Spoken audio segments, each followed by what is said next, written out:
Ramanujan for G is now available on the Google Play Store. Try it out for free.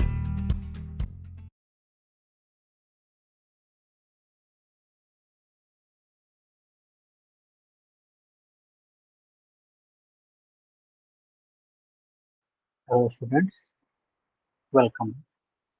To remember, I started my previous lectures discussing about soaps and detergents. And what we know about soaps and detergents, usually we have a study, we started with studying about the fatty acids. Fatty acids are long chain carboxylic acids. And when the long chain carboxylic acids are treated with base, we get soaps and similarly we see if the soaps are usually they are soaps are usually the sodium or potassium salt of fatty acids. And then we also studied about detergents, and detergents are mostly they are salts of they also consist of basically we studied about the like soaps they consist of long chain hydrocarbon which we call the hydrophobic tail, and then it also consists of a head, so which is hydrophilic. So a hydrophilic part and a hydrophobic part. That means it is a amphiphilic molecule. So soaps are amphiphilic molecules. Similarly, detergents are also amphiphilic molecules. They are also consist of hydrocarbon chain, long hydrocarbon chain, and the hydrophilic part. These hydrocarbon chains are hydrophobic, and this is hydrophilic. So it also has a structure like a hydrophilic head and hydrophobic tail. Then we'll look about the mechanism of the action of this soaps and detergents. Usually soaps and detergents, as we know, it has a head and the tail at a lower concentration. Usually they go at the surfaces of the water because it has certain parts which do not like to interact with the water. This is the hydrophobic part. So they mostly at a lower concentration stays at the surface of water, and the hydrophilic part goes deep inside the water and the hydrophobic part stays away. However, at a concentration more than a particular concentration or absolute total concentration, which we call TMC, the critical micelle concentration, these soaps and detergent molecules they go inside the water and they form micelle. And this micelle formation happens in such a way that when think there's a hydrophilic part faces the water, bulk water, and the hydrophobic part they goes away from the water, so they are buried inside, so they form a spherical shape part. Micelle, these particle like things aggregate, and these aggregates are like the particles, and these are colloidal particles, and in which what we see the these hydrophobic tails they interact with each other through dispersion interactions, and these dispersion interactions because of the long chain, although these interactions are weaker, but they are attractive in nature, and so they give enough energy for the stability of these micelles.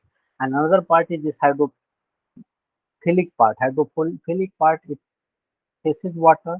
This one goes away from the water, and I will click part faces water.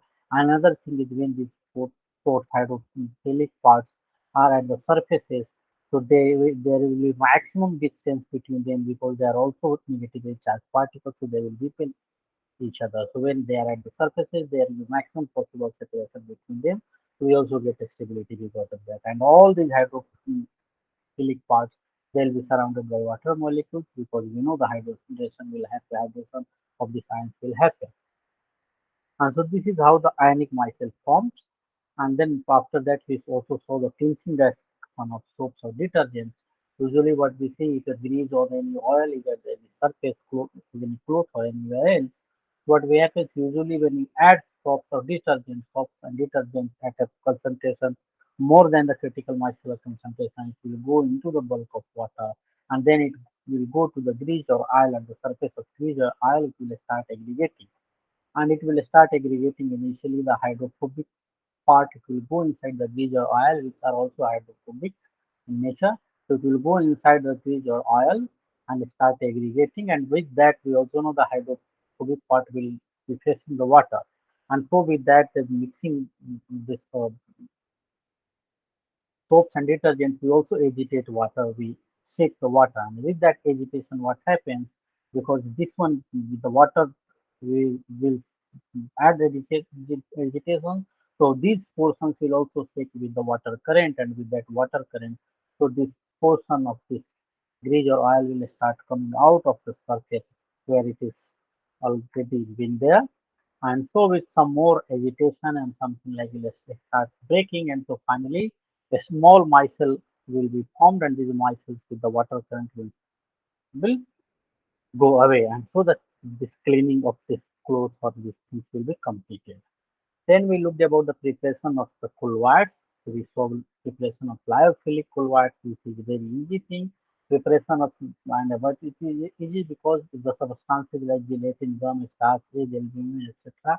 We just pass put into the water, it will readily form the colloidal solution or the colloidal particles, and these particles of forming lyophilic colloids are not difficult. However, preparing lyophobic colloids are a difficult thing.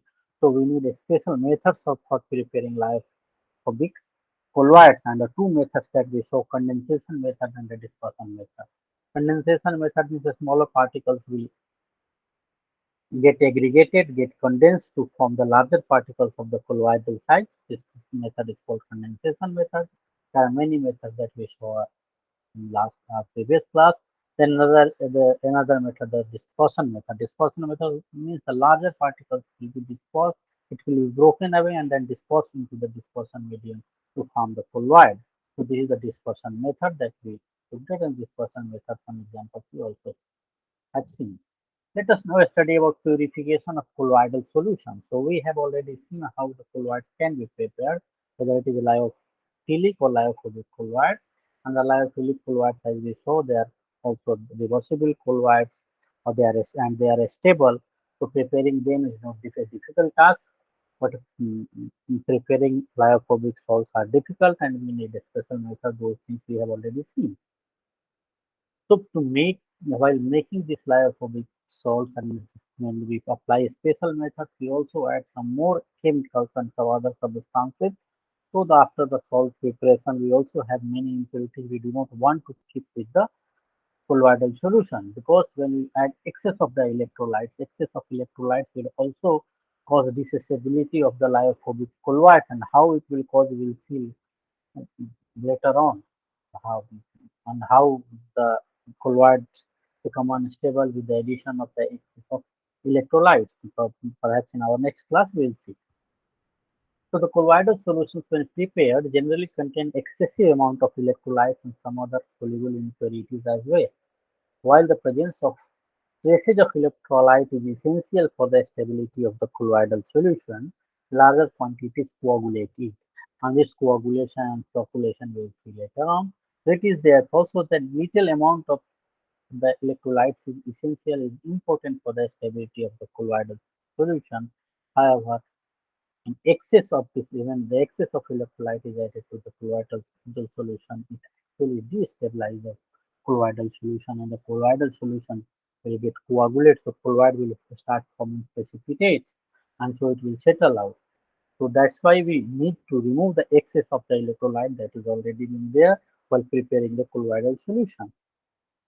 So it is therefore necessary to reduce the concentration of the soluble impurities to a requisite minimum. The process used for reducing the amount of impurities to a requisite minimum is known as purification of colloidal solution.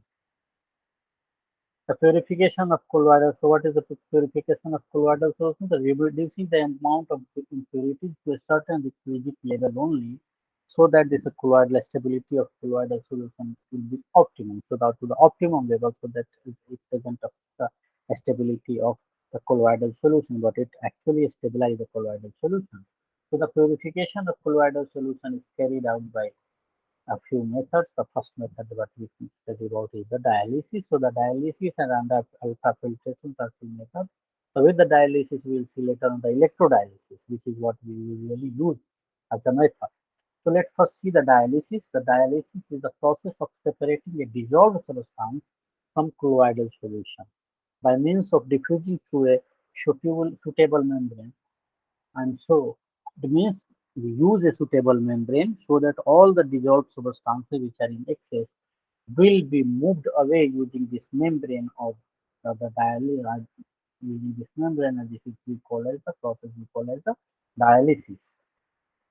The principle of dialysis is based upon the fact that colloidal particles, being larger in size, cannot pass through a parchment paper or cellophane sheet or the animal membrane, which are actually the different membranes we use for the dialysis, while the ions of electrolytes or small molecules can pass through.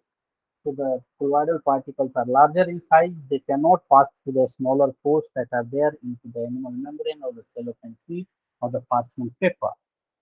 But the smaller ions, like the ions of the electrolyte or even small molecules, like the molecules of the solvent or the dispersion medium, may pass through this parchment membrane or the animal sheet or cellophane sheet or parchment paper. And so the apparatus used and this apparatus used for the dialysis is called the dialyzer. So the dialyzer is the apparatus used for dialysis, and if you see this dialysis, the kind of bag or one pot one can consider, which consists of the dialyzing membrane, and dialyzing membranes are usually what parchment paper or cellophane sheet or animal membranes. And so they contain the colloidal solution, and this colloidal solution contains salt particles. The salt particles are actually colloidal particles. And otherwise the salt particles, we know that if the disperse the phase is solid and dispersion medium is liquid, we call the salt. This such colloids are called salts, and these colloidal particles are salt particles. And then we look at the crystalloids, and the crystalloids are substances when dissolved forms two solutions. So some substances which will be there in this colloidal solution in the form of the pure solution. It will be totally mixed in coherently with the solvent, which means that they are making the pure solution. So like the electrolytes, excess of the electrolytes and so on. So you can see here the crystalloids are substances that when dissolved forms a pure solution rather than the colloid and is able to pass through a semi-permeable membrane. This membrane is usually a semi-permeable membrane. So a bag of suitable membrane containing the colloidal solution is suspended in a vessel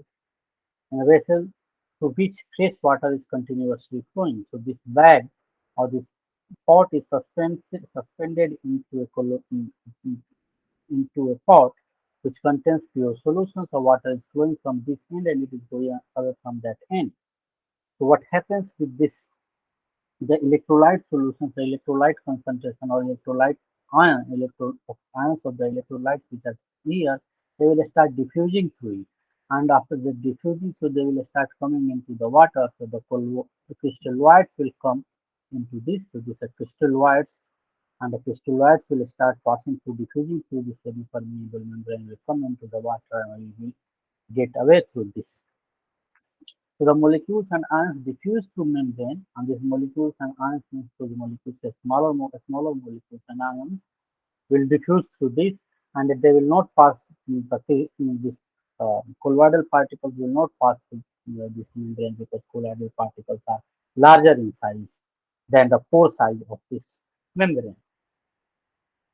And so the molecules and ions diffuse through membrane into outer water and pure colloidal solution we left behind. So the pure colloidal solution we left behind and that solution we keep. So for example, dialysis can be used for removing HCl from ferric hydroxide salt. So ferric hydroxide salt from ferric hydroxide salt we use the HCl can be removed using dialysis.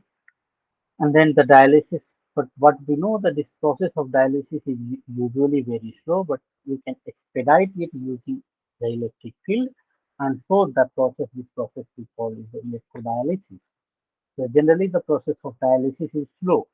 To increase the process of purification, the dialysis is carried out under an electric field. Then the process is called electrodialysis because this process is happening under electric field. That is why it is known as electrodialysis. So the same apparatus, same thing is there. There is a fresh water in this container, and this fresh water, the water of supply will be happening through this, and now this mm, um, bag with the colloidal solution is suspended into this water, and now this water, this apparatus, this uh, we add two different electrodes as cathode and anode and cathode. So anode will be given positive polarity of the battery and cathode with negative. So we'll create once we create a potential difference, it means the potential difference how much the electrodes will be at the different potential. So electric field will be generated because there is a positive charge or positive potential, negative potential. So electric field will be generated here. Now what will happen? These ions of the electrolytes which are inside this bag uh, they will start moving towards the opposite electrode. So if the negative ion is there, this will start moving towards the positive electrode that is anode, and the cations of the electrolyte will start moving towards the cathode. And so then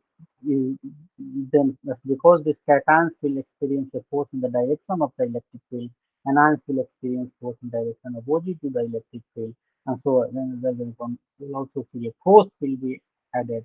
So this process of the dialysis will be accelerated by applying electric field. This method is called electrodialysis. So this is done by fitting electrodes in this compartment, and this compartment we saw two electrodes are fitted.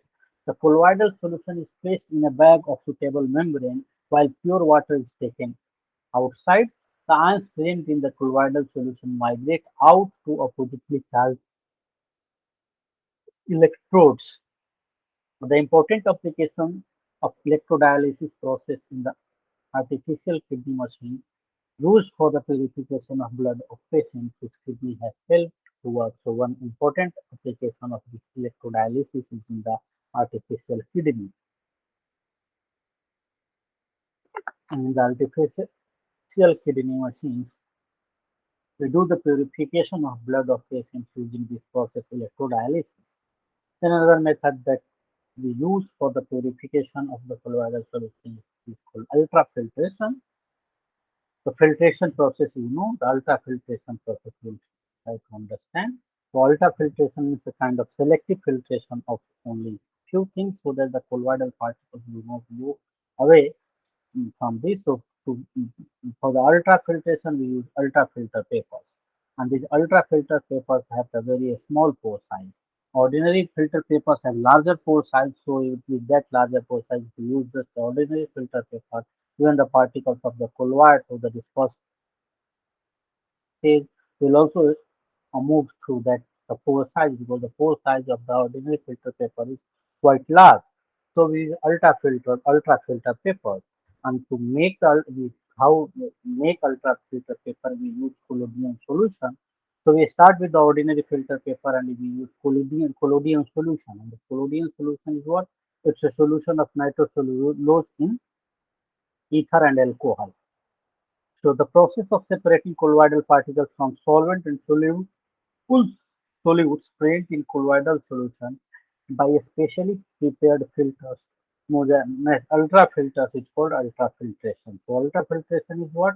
The separation of colloidal particles from the solvent and soluble solutes. So ultrafilter papers is called ultrafiltration. So what are ultrafilter papers? We will see. There is ultrafilter membrane or ultrafilter paper. You can see in the figure. So these filter papers are permeable to all substances except colloidal particles. So all substances can move through this ultrafilter paper other than the colloidal particles. So colloidal particles can pass through ordinary filter paper as I said earlier because their pores are too large. However, pores of ordinary filter paper can be reduced in size by impregnating with collodion solution to stop the flow of colloidal particles. So we treat this ordinary filter papers with the collodion solution. And what is this collodion solution? The usual collodion is a 4% solution of nitrocellulose in a mixture of alcohol and ether. So in a mixture of alcohol and ether, when 4% nitrocellulose is added, that solution is called collodion. So an ultrafilter paper may be prepared by soaking the ordinary filter paper in a collodion solution, hardening by formaldehyde, and then finally drying it. So once we use or start with ordinary filter paper, we soak this ordinary filter paper in collodion solution, and after that we add it to the formaldehyde to make it hard, and then dry it to make the ultrafilter paper. Thus, by using ultrafilter paper, colloidal particles are separated from the rest of the materials, and those rest of the materials are necessary molecules and the means of the electrolyte. So this process is also very slow, but it can be expedited or accelerated by applying pressure on the salt side. So this process of ultrafiltration can be expedited or the expedited or accelerated or hastened by two ways. One way is to apply pressure or towards the colloidal solution, or another way is applying suction towards the filtrate side. So this process can be expedited by applying pressure on the salt side, or salt side this side, or the colloidal solution side, or by using a suction pump on the filtrate side, or one can use a suction paper towards the filtrate side. So this process of ultrafiltration will become fast. So the colloidal particles left on the ultrafilter papers are then stirred with fresh dispersion medium, which is a solvent, to get for pure colloidal solution. And what is collodion? A syrupy solution of nitrocellulose in a mixture of alcohol and ether used for coating cheese. So actually we use this collodion solution to coat the ordinary filter paper to make it ultra filter paper. So chiefly in surgery and in the form of photographic processes is used. Let us now study about the properties of the colloidal solution. So first of the things what we know about the colloidal solutions are they are heterogeneous. So colloidal solution are heterogeneous means the dispersed phase is not homogeneously mixed in the dispersion medium. So they are heterogeneous, and so the colloidal solutions are heterogeneous and consist of two phases that we know, dispersed phase and dispersion medium. And dispersed phase is not equally distributed throughout the dispersion medium, or homogeneously distributed throughout the dispersion medium. So it's heterogeneous. And heterogeneous means its concentration will be somewhere more, somewhere less, somewhere something, like it will not be uniform. So its in distribution is not uniform throughout the dispersion medium. So colloidal solutions are heterogeneous. This is what we have already seen earlier. Then the visibility of the dispersed particles. And what we know, the dispersed particles of a colloidal solution are not visible through the naked eyes. This is because the particle size, the dispersed particles, are very small in size, so we cannot see them through naked eyes. Filtrability, the colloidal particles pass through ordinary filter paper. This is just what we have seen. However, they can be retained by enamel membrane and ultrafilter papers. So enamel membranes or ultrafilter paper, enamel membranes we use in the process of dialysis, or the ultrafilter papers we use in ultrafiltration. And how one use ultrafilter papers we have already seen. So the colloidal particles can pass through the ordinary filter paper, but they cannot pass through enamel membrane or ultrafilter papers or the parchment paper and so on. The stability of the colloid. So we know the colloid particles are quite stable, and the dispersed particles present in them do not settle down even on keeping. That is why they are colloidal fluid. This is one of the properties of the colloids we have seen. They do not settle down easily on keeping. For example, some gold salts prepared in 1857 are still intact. So you can see how long it can be stable. So 1857 is still now it is still intact, it is not settled down. So the stability of the colloidal solutions are quite stable. Now let us see the colligative properties of the colloidal solution, and the colligative properties means we compare the colligative properties of colloidal solution with the colligative properties of the two solutions. And we know there are four properties which are considered to be the colligative properties. Colligative properties are those properties which depends on the number of particles of the solute. And these four properties, four colligative properties are osmotic pressure, lowering in vapor pressure, depression in freezing point, and elevation in boiling point. So these are four properties we have already seen in the chapter solution: osmotic pressure, lowering in vapor pressure, separation in freezing point and elevation in boiling point. So the colloidal particles are bigger aggregates. This is what we know. The smaller these particles are larger in size, so they are usually bigger aggregates. So many smaller particles they combine together to form colloidal particles. So the one method that we see the condensation method to form the lyophilic colloids. So small particles they get condensed to form larger particles,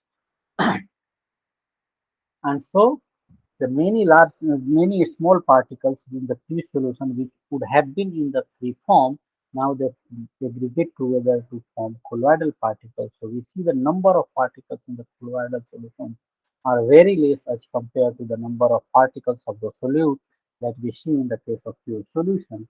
So since the number of particles, effective particles in the colloidal solutions are less than the number of particles in pure solution, with the same number, the number of moles of the phosphate is same or the solute is same, this phosphate can be considered as a solute in case of two solutions.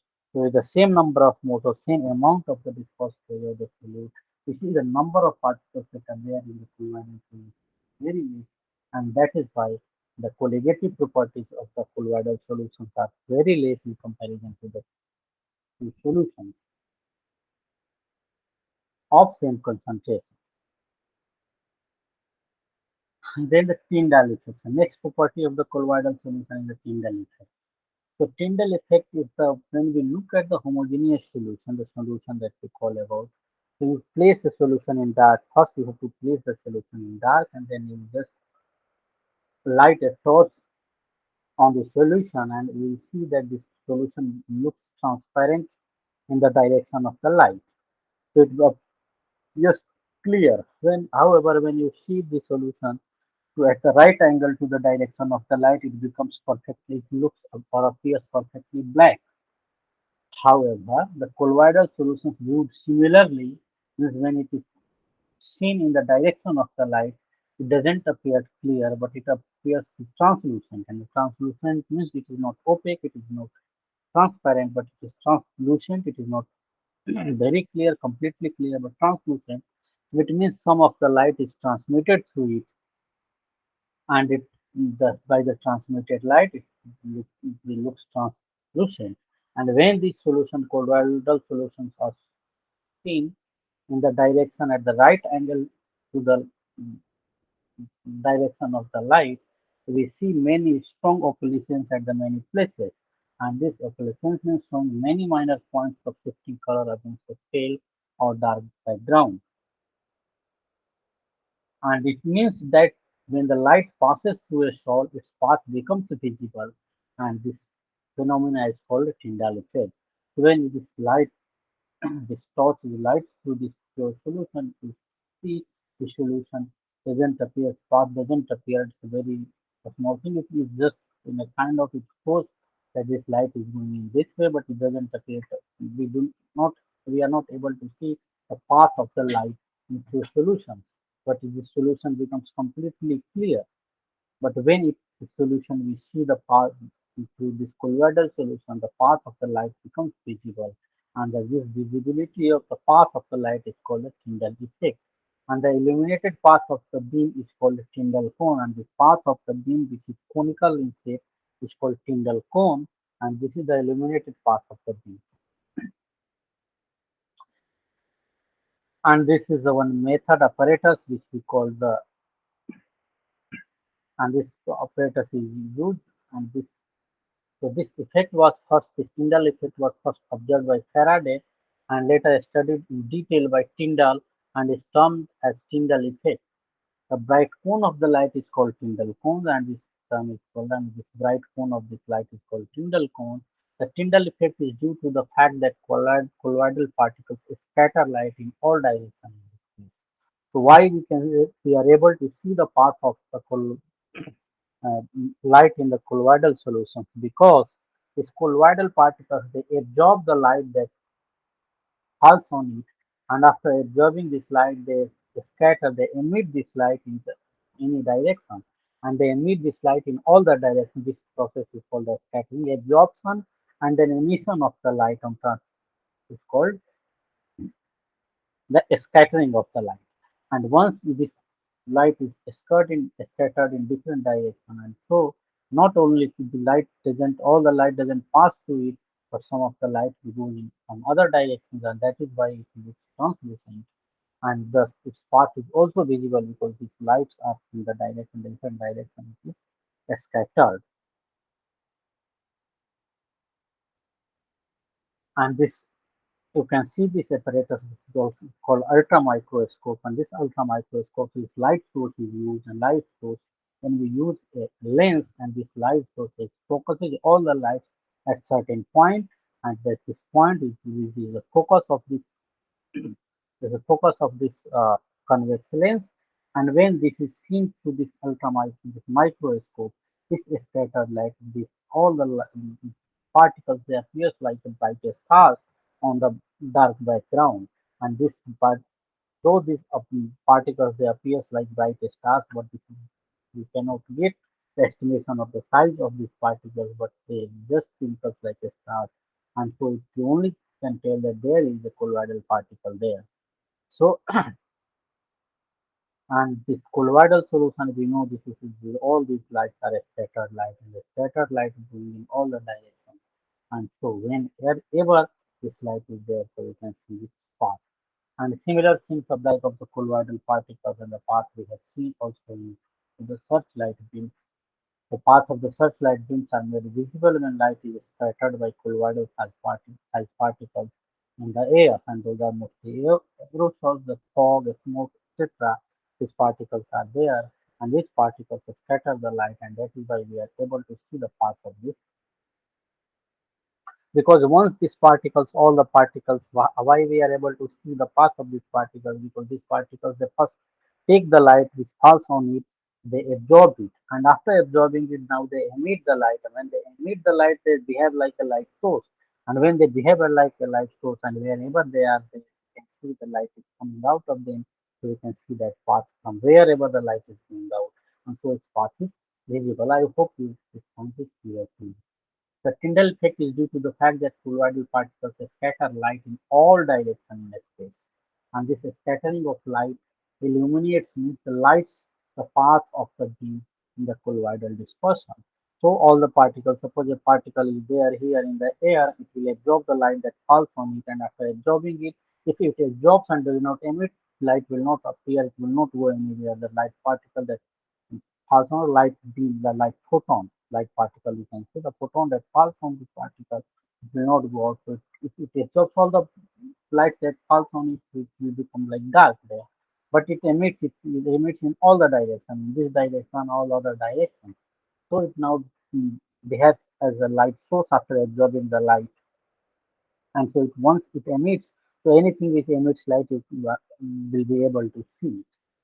So Tyndall effect can be observed during the projection of picture in cinema hall. So projectors, the light that is projected from the projectors, you can see the path of that light because the wavelength that is used there, that wavelength is absorbed by the particles in the air, and that are scattered by the particles that are there in the air in the form of dust and smoke. And so you can see the light projected in the cinema hall. So Tyndall effect is observed. There are two conditions for the Tyndall effect to be observed. One condition is the diameter of the dispersed particle should not be much smaller than the wavelength of the light used. So the wavelength of light should not be much larger than the diameter of the particles of the dispersed case. First condition. If the wavelength of light is much larger, then the light will go unscattered, and that is why what we see in the red color when the it is not that much the scattering effect we do not observe for the red colors, and that is why sun looks red in the morning, because all the other particles they get absorbed by all the other portions of the light are absorbed by the different particles in the atmosphere, but only the light beam, because we know the red color has the larger wavelength, and because the wavelength is larger and much larger than the particles in the first phase, so they will gradually go unscattered, and so we can see sun when there is only a small portion of when the intensity of light from the sun is not that large, so we see it in. at the red in color. And are similar because of the scattering effect. That is why the red signals that we see at the red lights are actually red in color. So diameter of the dispersed particle should not be much smaller than the wavelength of the light used. And the second point is the refractive indices of the dispersed phase and the dispersion medium differ greatly in magnitude. If there is a huge difference in the diffractive index or a large difference in the refractive index of the dispersed phase and the dispersion medium, then only we'll be able to see the Tyndall effect. And that is why, because when the light goes from the rarer to denser medium or denser to the rarer medium, it changes its path to a certain angle, and because of that, it also we see that the dispersion of the light, and so the refractive indexes of the dispersion phase and the dispersion medium differ greatly in the magnitude. So in lyophobic colloids, the difference between particle size of the dispersed phase and dispersion medium is appreciable. Usually, lyophobic colloids has larger particle size, and therefore the Tyndall effect is well defined in lyophobic salts. However, in the lyophilic salts, the difference that colloidal particles are much smaller, and thus the difference in the size of the dispersed phase and the dispersion medium is, and the difference is very small, and the Tyndall effect is very weak.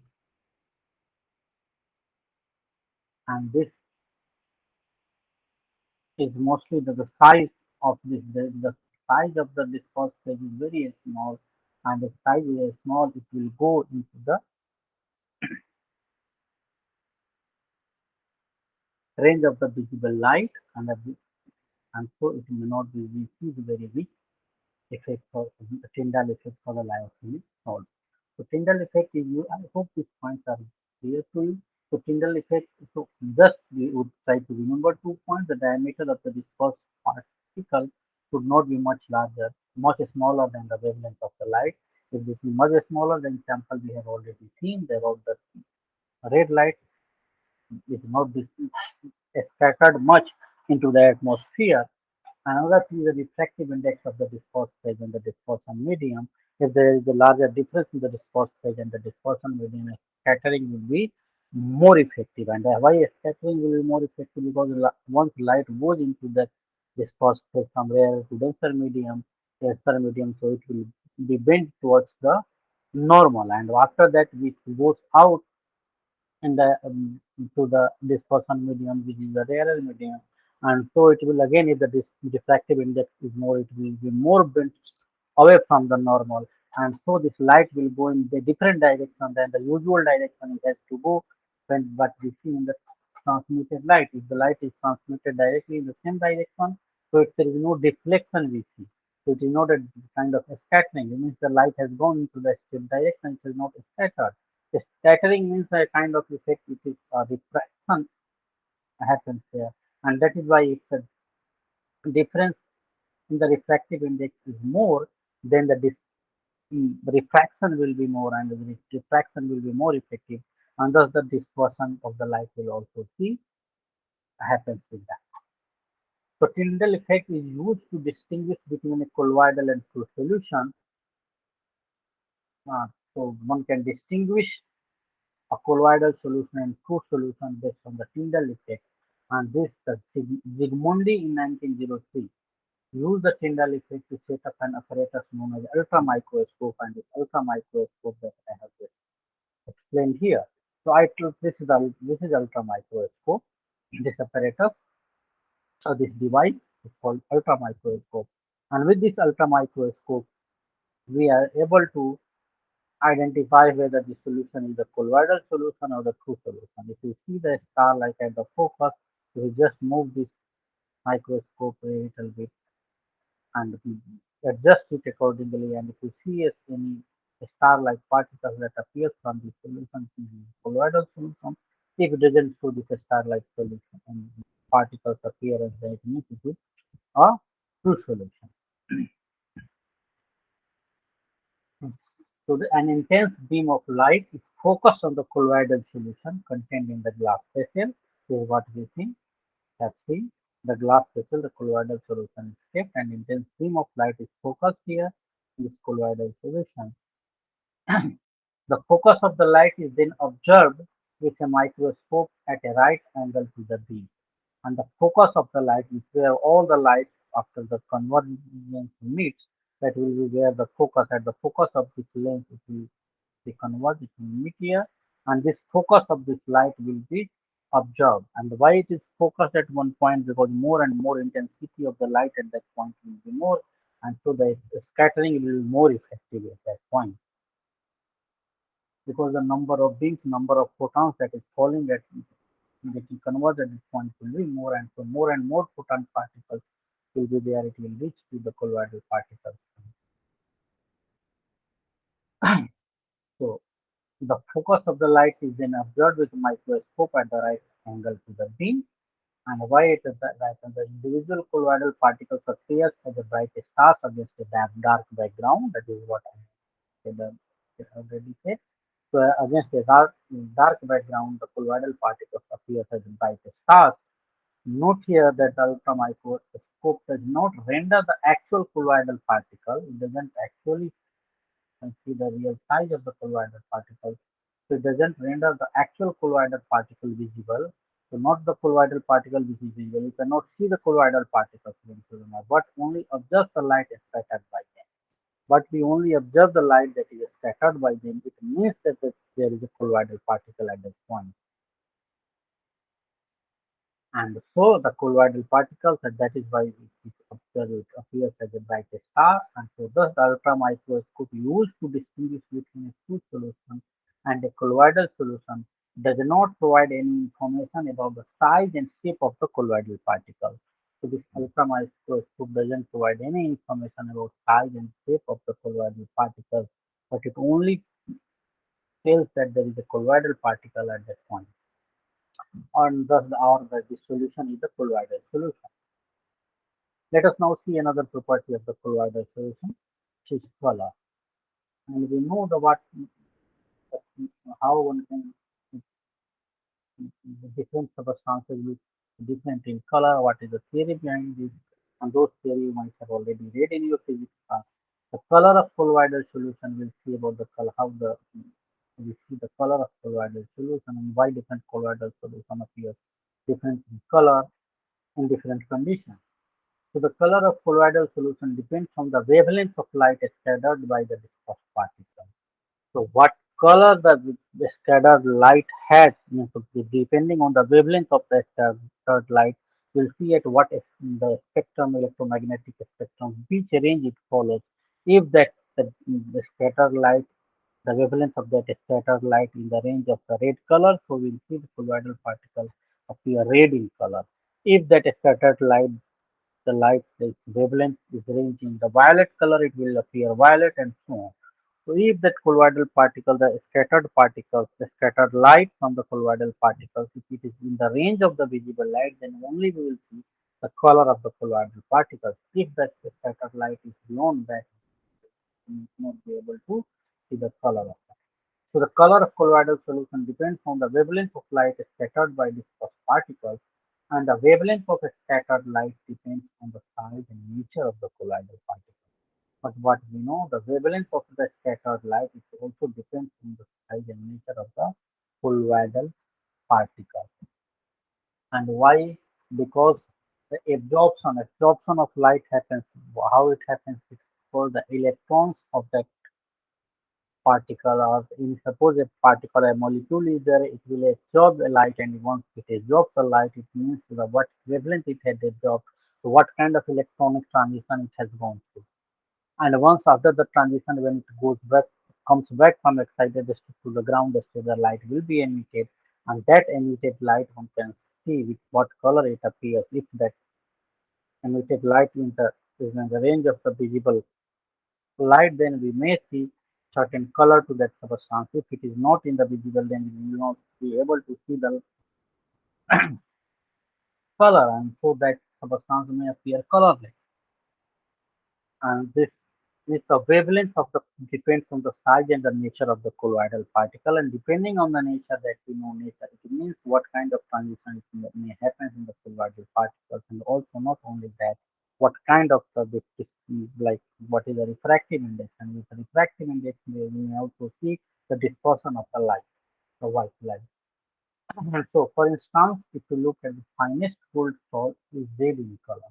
A very small size, finest size gold salt are, is, are red in color, and as the size of the particles increases, it appears purple, then blue, then finally golden.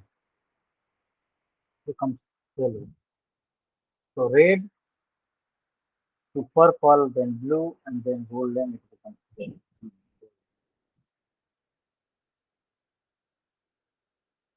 The color of the colloidal solution also changes with how the observer receives the light.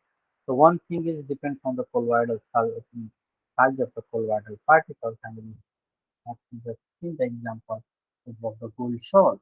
If it is very small in the size, gold shell, these particles of the colloid, it will color, it will size is increased, it appears initially purple, then further on the further increase of size, it appears blue, and finally it looks gold, then it appears golden.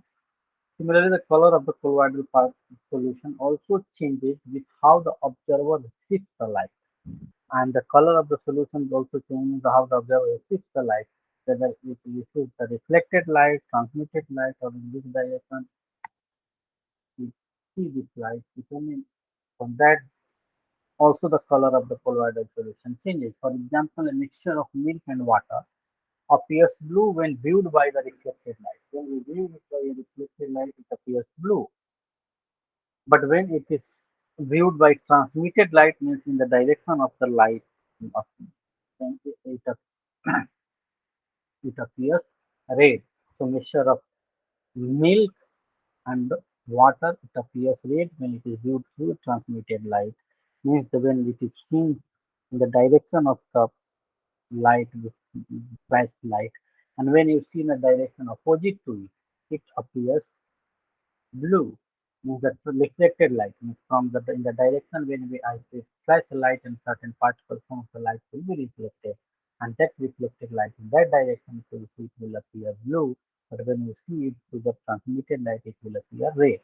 So we also see in what direction we see, in what direction of the light we see the colloidal solution. Its color may change depending on that as well. Let us see the movement of the colloidal particles, which we call the Brownian movement.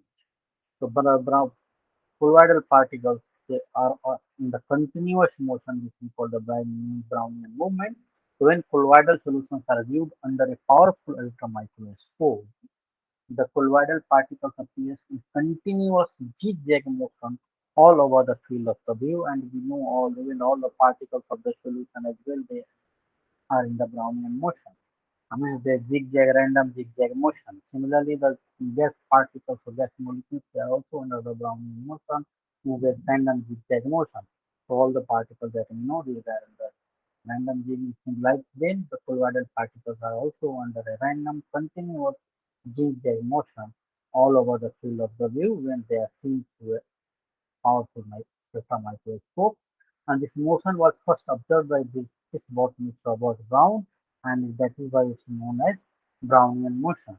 This motion is independent of the nature of colloid, so this motion doesn't depend on the nature of the colloid, but it depends on the size of the particles of the colloid as well as the viscosity of the colloidal solution. If the size of the colloidal particles are large, the motion will be slow. As we know, because the particle size will be large, the motion will be slow. And also, if the viscosity of the solution is large, so the movement of the particle or speed of the particle will also be slow because of the larger viscosity. These two things that we already know from our unit from the common sense.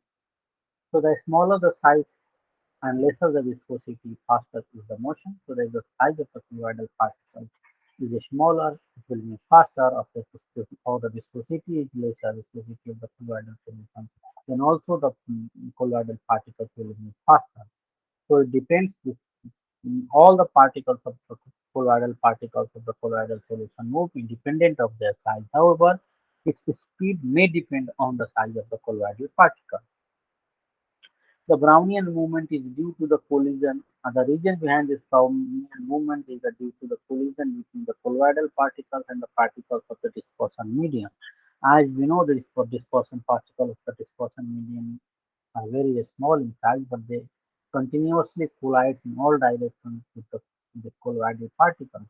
And they means the particles of the solutions are also in continuous movement. When they collide, these particles get acceleration in certain direction, and that is why and this collision continuously happens from this direction to that direction, and that is why colloidal particles are under random motion of the zigzag motion. So once it get a thrust force suppose in this direction, this particle gets a thrust force in this direction, it moves up to a certain time in this direction, okay, unless it collides with another dispersion particle mm, particle of the dispersion medium. And when it collides another particle of the dispersion medium, it may change its direction, and then it moves up to a certain time in this direction or certain distance. Then again it hits another particle of the dispersion medium, or maybe a set of many particles of the dispersion medium simultaneously, which changes its direction again. So that is why this zigzag motion. The Brownian movement has a steering effect that does not permit the particle to settle, and because all the particles are under continuous motion, and that is why one can say this because of the Brownian motion, colloidal particles are under continuous steering, and so the Brownian motion causes a steering effect to the colloidal particles, and this we see the steering effect of colloidal or the shaking effect, the steering and the shaking of the solution, this kind of effect. And if this effect is there, so this colloidal particles will not easily settle down because of the gravity. So actually, because of this movement, we also see this movement acts against some gravity in the which doesn't allow these particles to get settled on the plate. Let us now see charge on the colloidal particles, and what we know that all the colloidal particles require certain charges, whether the charge is positive or negative, but all the colloidal particles have certain electric charge. And the nature of this charge is the same on all the four colloidal particles of a given colloid. Whatever the for a given colloid, if the particle is positively charged, so all the particles of the colloid will be positively charged. And if the particle of that colloid is one particle is negatively charged, it means all the particles of the colloid will be negatively charged. So all the colloidal particles of a given colloid has same charge, but this charge may be positive or negative depending on the nature of the dispersion medium and the method of how this colloid was prepared. The presence of equal and similar charge on colloidal particles is mainly responsible for providing stability of the colloidal solution. What does it mean if all the particles have the same nature of charge? Means these colloidal particles will never come and stick with each other. They will never be fused together because if they have similar charge, the same charge, same nature of charge, they will always repel each other. So these particles will not come together to get stuck or to get precipitated by fusing together. And so because of this particles having same charge, we see there the colloidal solution becomes more stable, and the stability of the colloidal solution are mostly because of this colloidal particles have same charge. And this is because the repulsive forces between charged particles having the same charge prevents them from fusing or aggregating when they come closer. So they will never get fused or aggregate together because they will always experience repulsion with each other because they have the same nature of charge. And for example, you see here the colloidal particle. This is another colloidal particle. These colloidal particles will never come together and just fuse together because both of them contain same nature of charge, positive charge. And so this positive charge will repel each other, they will never come closer, or they will never aggregate. A list of some common salts with nature of charge on their particles are given here. So if the colloidal particle contains negative charge, such colloids are called negatively charged colloids.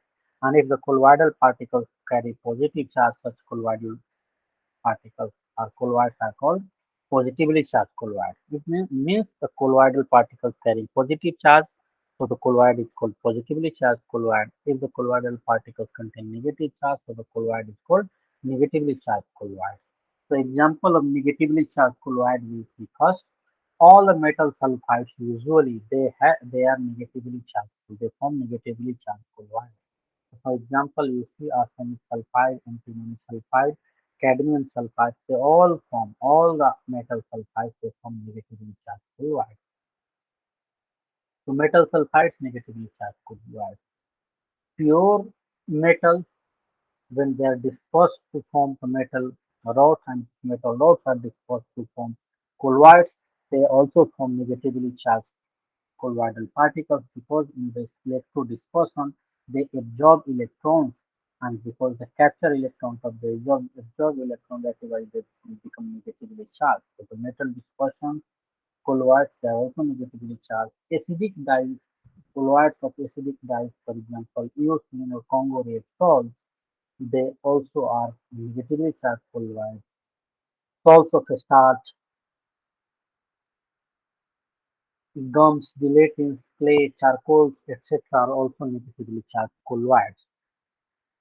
Positively charged colloids are mainly metal hydroxides. Hydroxides are mostly positively charged colloids. This metal hydroxide AlOH trice or FeOH trice, aluminum hydroxide or ferric hydroxide, or iron C hydroxide. These hydroxides are also called hydrated metal oxides, and so the hydrated metal oxides also are positively charged. And the hydrated metal oxides, one can say this as also Al2O3XH2 or Fe2O3XH2 or CrO3XH2. These are hydrated metal oxides. They are mostly hydroxides. So metal oxides also form positively charged colloids like CiO3 that form positively charged colloids. Basic dyes they form positively charged colloids and example is methylene blue. So methylene blue is the basic dye which forms positively charged colloids. Hemoglobin is also a positively charged colloid, and we know four subunits of protein which forms together to form one nutrient. Each subunit absorbs iron in it, and because of the presence of iron, it becomes positively charged. And so the hemoglobin is positively charged colloid because hemoglobin forms colloidal solution in blood. Sulfur salts, pure sulfur salts are also positive, they also form positively charged colloids. The charge on the salt particles or the colloidal particles may be due to the following reasons. There are three main reasons because of which the charge on the colloidal particles may appear. One is the electron captured by salt particles during electrodispersion of metals, and the electrodispersion of metals, as examples we have already seen, they are negatively charged colloids. They capture electrons during this electrodispersion of metal, and the electrodispersion of metal, this example we have already for preparing this course we have already seen here. It's the electrodispersion of metals. Metal rods are used as electrodes, and these metal rods gets dissolved in the form of atoms, and the atoms then become further getting aggregated they form colloidal particles, and this method by electrical dispersion or the Bradix arc method. This is also called Bradix arc method or the electrical dispersion method. In this method, they also capture electrons and so they get negatively charged. Another method is the preferential absorption of ions from solution. Some of the colloidal particles in the colloidal range that forms preferentially absorb ions from the solution. Sometimes they absorb cation or sometimes they absorb anion, and depending on what they absorb, the charge on the colloidal particles will appear, and this we will see in details in our next class. And the third is the point is the formulation of the electrical double layer, and you can see here that this electrolytes in the salt solution they are getting this positive charge that attracts negative charge, and so the one layer is this, another layer, two layers, at least two different layers are formed, which we call electrical double layer. or electrical double layer. So because of the formation of the electrical double layer, we also see certain charge will appear on the surrounding particle. And these things in details we'll see in our next class. I will stop here. I'll be happy if you have any to answer if you have any question.